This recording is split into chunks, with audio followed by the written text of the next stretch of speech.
Hello everyone, আসসালামু আলাইকুম। আজকে আমরা আলোচনা করব ক্যামব্রিজ 17 টেস্ট 1 রিডিং প্যাসেজ 1 এবং কিভাবে ব্যান্ড 9 পেতে হয় আমরা সেটি আজকে দেখব হচ্ছে রিডিং প্যাসেজে মূলত। ঠিক আছে, এবং আজকে আমরা মূলত সলভ করব হচ্ছে কোশ্চেন 1 থেকে 6 নাম্বার। সো যে কোনো প্রশ্ন পাওয়ার সাথে সাথে আমরা যে কাজটি করব, অ্যান্সার করা শুরু করব না, আমরা দেখব আসলে কি কি টাইপসের কোশ্চেনগুলো আছে। সো এইখানে আমরা দেখতে পাচ্ছি আমাদের কোশ্চেন হচ্ছে ট্রু ফলস নট গিভেন, এগুলা আছে হচ্ছে 7 থেকে 13 নাম্বার পর্যন্ত। আবার আমাদের আছে 1 থেকে 6 নাম্বার, এগুলো হচ্ছে গ্যাপ ফিল। তো আমরা জানি যে গ্যাপ ফিল সবসময় ইজি ট্রু ফলসের তুলনায়। সো আমরা যেটা ইজি সেটা আগে করব, কঠিনগুলো আগে সলভ করতে গিয়ে আমরা মাথা খারাপ করে ফেলবো না, এটা রিডিংয়ের জন্য ওয়াইজ ডিসিশন না। সো আমরা আগে গ্যাপ ফিল সবসময় শুরু করব, ঠিক আছে। সো গ্যাপ ফিল শুরু করার জন্য আমরা যে কাজটা করব, আমরা হেডিংটা আগে প্রথমে পড়বো, the development of the London underground railway. মানে লন্ডনের আন্ডারগ্রাউন্ড যে রেলওয়েগুলো আছে সেগুলো কিভাবে ডেভেলপমেন্ট হয়েছে, এই পুরো প্যাসেজটা আমরা সেই বিষয়ে হচ্ছে তারা আলোচনা করবে, ঠিক আছে। সো এখন আমাদেরকে যে কাজটি করতে হবে, 1 নম্বর প্রশ্নের উত্তরটা করার জন্য আমাদেরকে ভালো একটা কিওয়ার্ড নিতে হবে। দেখেন, এই যে নাম্বার যদি কিওয়ার্ড পাই, এটা ভালো একটা কিওয়ার্ড। সো এটা আমরা নিলাম 1800, 1850, ঠিক আছে। সো এই যে দেখেন, প্রথমে আমরা পেয়েছি 1800, একটা পেয়ে গেছি, এবং 1850 আমাদের যেহেতু নাই, এটা ধরলাম যে 1850। আচ্ছা, সো এমন প্রশ্ন আমরা পড়ি, the something of London increased rapidly between 8, মানে 1800 থেকে 1850। আচ্ছা, সো কিছু একটা বেড়ে গেছে লন্ডনের মধ্যে, ঠিক আছে। সো লন্ডন আমরা কখনোই কিওয়ার্ড নিব না, কিন্তু কেন নিব না, কারণ আমাদের মূল টপিকটাই হচ্ছে লন্ডন। এই যে দেখেন লন্ডন, লন্ডন। সো লন্ডন যদি কিওয়ার্ড আমরা নেই, তাহলে হাজার জায়গায় আমরা লন্ডন পাবো, তখন আমরা কনফিউজ হয়ে যাব, উত্তরটা খুঁজে পাবো না, বা পেলেও অনেক টাইম লাগবে, সেটা আমরা করবো না। সো কিছু একটা বেড়ে গেছে এই সালের মধ্যে, সেটা আমরা দেখব, ঠিক আছে। সো এখানে যেহেতু 1800 আমরা পেয়েছি, in the first half of the 1800, ঠিক আছে। ফার্স্ট হাফ মানে কি, 1800 থেকে 1850, ফার্স্ট হাফ মানে কি, ফার্স্ট হাফ মানে 50, ঠিক আছে। সো এখানে কিন্তু বিষয়টা, so London's population গ্রিউ at an অ্যাস্টোনিশিং rate. অ্যাস্টোনিশিং rate মানে হচ্ছে কি, আশ্চর্যজনকভাবে বেড়ে গেছে, আশ্চর্যজনকভাবে বেড়ে গেছে। কি বেড়ে গেছে, এই যে পপুলেশন, পপুলেশন গ্রিউ মানে বেড়ে গেছে, অ্যাস্টোনিশিং রেট মানে আশ্চর্যজনক রেটে কিন্তু এই পপুলেশনটা বেড়ে গেছে। এবং আমাদেরকে এখানে জানতে চেয়েছে ইনক্রিজ র্যাপিডলি মানে হচ্ছে কি, দ্রুত বেড়ে গেছে। কি বেড়ে গেছে, এই যে পপুলেশনটা কিন্তু আমাদের বেড়ে গেছে। এই যে দেখেন, the London's population Gree at অ্যাস্টোনিশিং rate. So এখানে আমাদেরকে অ্যান্সারটা দিয়ে দিতে হবে পপুলেশন, POPULATION, পপুলেশন। ওকে, এবং আমার এই ক্লাসের সাথে থাকেন, একদম শেষ পর্যন্ত থাকেন, আপনারা বুঝতে পারবেন আসলে রিডিং প্যাসেজ কিভাবে দ্রুত সলভ করতে হয়।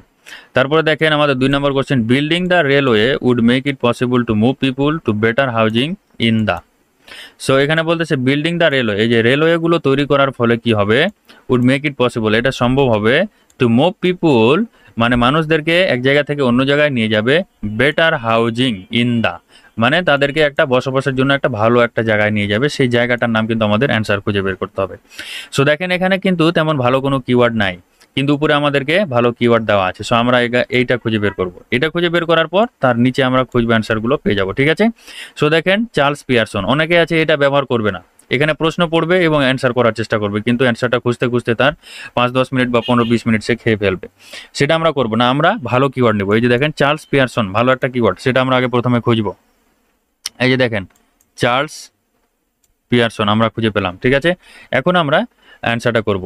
এখানে বলতেছে building the railway would make it possible to move people better housing in the. Okay, so যারা কিন্তু এই ট্রিকটা জানে না, এই যে চার্লস পিয়ারসন, এই ট্রিকটা যারা জানে না, তারা এই অ্যান্সারটা এখানে খুঁজবে, এখানে খুঁজবে, বিভিন্ন জায়গায় খুঁজে খুঁজে সে টাইম কিন্তু অনেক নষ্ট করে ফেলতো, ঠিক আছে।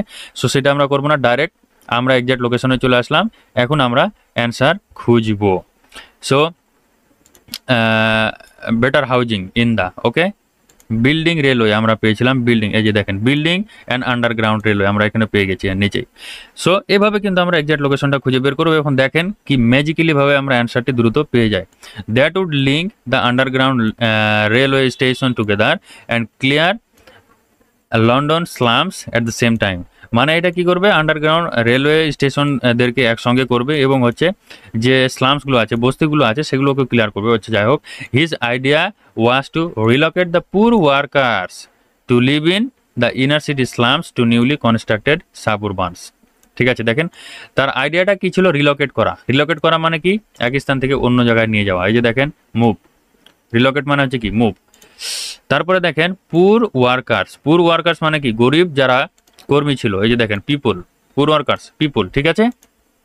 তারপরে দেখেন who live in inner city slums, যারা হচ্ছে এই যে ইনার সিটি স্লামসে বসবাস করতো, তাদেরকে কোথায় নিয়ে যাওয়া তাদের উদ্দেশ্য ছিল, নিউলি কনস্ট্রাক্টেড সাবউরবানস, মানে নতুন তৈরিকৃত সাবউরবানসে। So to better housing in the suburbans. ঠিক আছে, সো এখানে আমাদের অ্যান্সারটা হবে সাবউরবানস, SUBURB। সো আমরা বানাতে SUB সাব, URBS সাবার্বস, SUBURBS সাবার্বস। ঠিক আছে, সো এইভাবে কিন্তু আমরা এক্সাক্ট লোকেশনে গিয়ে অ্যান্সারগুলো করব। পরেরগুলো শেষ পর্যন্ত দেখতে থাকেন। A number of agreed with Pearson ideas, মানে এ নাম্বার অফ কিছু সংখ্যক কারা এই পিয়ারসনের এই আইডিয়াটার সাথে এগ্রি ছিল, আমরা সেটা দেখবো। ঠিক আছে, সো এখানে আমাদের কিওয়ার্ড হচ্ছে পিয়ারসন আইডিয়া। পিয়ারসন আইডিয়া, এই যে দেখেন পিয়ারসন আইডিয়া কিওয়ার্ডটা পেয়েছি।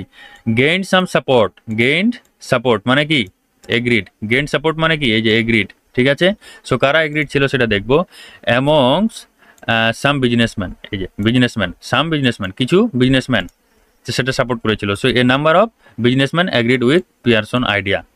নাম্বার অফ বিজনেসম্যান, আমি আগে অ্যান্সারটা লিখে নিই, তারপরে আপনাদেরকে আরও আবার বুঝাচ্ছি। ঠিক আছে, এখানে আমি অ্যান্সারটা আগে লিখে নিই। Businessman, BUSINESSMAN, businessman. আচ্ছা, সো এখানে অ্যান্সারটা বিজনেসম্যান কেন হলো আপনাদেরকে বলি। এখানে বিজনেসম্যান হওয়ার কারণ হচ্ছে, এখানে বলতেছে যে a number of something agreed with Pearson ideas, মানে পিয়ারসন আইডিয়াসের সাথে কি কিছু সংখ্যক কারা একমত ছিল। ঠিক আছে, দেখেন Pearson ideas gain support, gain support মানে কি এগ্রি ছিল, তার মতে ছিল, এই জন্য তারা সাপোর্ট করেছে। এবং সাম বিজনেসম্যান মানে কিছু বিজনেসম্যান তার এই আইডিয়াটাকে সাপোর্ট করেছে বা এগ্রিড করেছে। সো আমাদের অ্যান্সারটা হয়ে গেছে বিজনেসম্যান। আচ্ছা, এরপরেরটা দেখেন, the company initially had problem getting the needed for the project, মানে এই কোম্পানিটা প্রথমে কিছু প্রবলেম ফেস করছিল। গেটিং দা মানে কিছু একটা পেতে, নিডেড ফর দ্য প্রজেক্ট মানে এই প্রজেক্টের জন্য যেটা প্রয়োজন ছিল, কিন্তু সেগুলো পেতে এই কোম্পানিটা কিছু প্রবলেম ফেস করছিল। সেটা কি আমরা এখন সেটা দেখবো। ঠিক আছে, কি প্রবলেম তারা ফেস করছিল। সো দেখেন কি প্রবলেম তারা ফেস করছিল। যে প্রবলেম হচ্ছে কি থাকবে, প্রবলেম হচ্ছে যদি আমরা কিওয়ার্ড নিই তাহলে যে দেখেন এই যে ডিফিকাল্ট, ডিফিকাল্ট মানে কি সমস্যা, প্রবলেম মানে কি সমস্যা। দেখেন, সো এখান থেকে যদি পড়ি, দ্য অর্গানাইজেশন হ্যাড ডিফিকাল্টি, মানে এই সংস্থাটা ছিল কিছু এই যে দেখেন কোম্পানি, কোম্পানি মানে কি একটা অর্গানাইজেশন। ঠিক আছে, এই যে organization. So the organization had difficulty in raising the funding for such a radical and expensive scheme, মানে রেডিক্যাল মানে হচ্ছে কি মৌলবাদী অথবা মৌলিক, এবং এক্সপেন্সিভ এই যে পরিকল্পনাটা ছিল, এটার জন্য রেইজিং মানে হচ্ছে কি সংগ্রহ করা বা জড়ো করা অথবা বৃদ্ধি করা। ঠিক আছে, দ্য ফান্ডিং মানে ফান্ডিংটা তারা রেজিং করা বা সংগ্রহ করা তাদের জন্য একটা ডিফিকাল্ট হয়ে গেছিল। ঠিক আছে, সো এই যে দেখেন company had initially had problem, problem মানে কি ডিফিকাল্ট, গেটিং দ্য কি এখানে উত্তর হবে funding needed for the project. ঠিক আছে, সো এখানে আমাদের অ্যান্সারটা দিতে হবে ফান্ডিং, ফান্ডিং। এরপরের অ্যান্সারটা দেখেন, নেগেটিভ আর্টিকেলস মানে খারাপ articles about the project appeared in the, so এই প্রজেক্টের বিষয়ে খারাপ কিছু আর্টিকেল দেখা গেছিল, সেটা কোথায় সেটা হচ্ছে আমরা খুঁজে বের করব। ঠিক আছে, so not least because the critical article, এই যে ক্রিটিক্যাল আর্টিকেল মানে জটিল কিছু article printed by the press, মানে প্রেসে দেখা গেছিল। ঠিক আছে, প্রিন্টেড ছিল হচ্ছে কিসে, প্রেসে বা প্রেসের মাধ্যমে। সো প্রেসের মাধ্যমে সেটি দেখা গেছিল। সো দেখেন নেগেটিভ আর্টিকেল অথবা এই যে হচ্ছে critical article printed by press. So about the project appeared in the press. So আমাদের এখানে অ্যান্সারটা দিতে হবে প্রেস। আচ্ছা, তারপরে দেখেন দ্য কনস্ট্রাকশন কি বলতেছে, with the completion of the brick arch, with the completion of brick arch the tunnel was covered with, মানে এই টানেলটা কিসের দ্বারা কভার করা ছিল with the completion of brick arch the tunnel was covered with. So দেখেন এখানে কিন্তু আমাদের একটা ভালো কিওয়ার্ড আছে, যদিও তারপরেও এটা আমি খুব একটা ভালো কিওয়ার্ড মনে করছি না। তাইলে এই অ্যান্সারটা আমরা কিভাবে খুঁজে পাবো? দেখেন এই অ্যান্সার থেকে এই অ্যান্সারের দূরত্ব কিন্তু অনেক বেশি, দ্যাটস মিন মাঝখানে অনেক বেশি ফাঁকা থাকবে, এটা শিওর। মাঝখানে অনেক ফাঁকা থাকবে, এটা শিওর। সো এই অ্যান্সারটা খুঁজতে আমাদের একটু বেগ পোহাতে হবে। কিন্তু দেখেন এখানে আমাদের ক্লু দেওয়া আছে, কাট অ্যান্ড কভার। এটা যেহেতু এই যে কি বলে যে এই যে কমার ভিতরে আছে, তাহলে এটা আমরা সেম টু সেম কিন্তু আমরা একদম প্যাসেজে পাবো। দেখেন কাট অ্যান্ড কভার, এই যে দেখেন কাট অ্যান্ড কভার আমরা পেয়ে গেছি, এবং এটার নিচে কিন্তু আমরা অ্যান্সারটি পাবো। সো এবার আমরা পড়ি, with the completion of brick arch the tunnel was covered with, মানে টানেলটা কি দ্বারা কভার করা ছিল সেটা হচ্ছে আমাদের অ্যান্সার। এই যে দেখেন ব্রিক আর্চ অথবা ব্রিক ওয়াল যদি আমরা পড়ি, এই যে ব্রিক আর্চ, এই যে ব্রিক আর্চ, ঠিক আছে। সো এটা কিন্তু আমাদের খুঁজে পেতে একটু কম সময় লাগলো, কারণ হচ্ছে আমরা এটা আগে খুঁজেছি এবং আমরা জানি এটার নিচেই এটা থাকবে। সো এখানে আমরা পেলাম।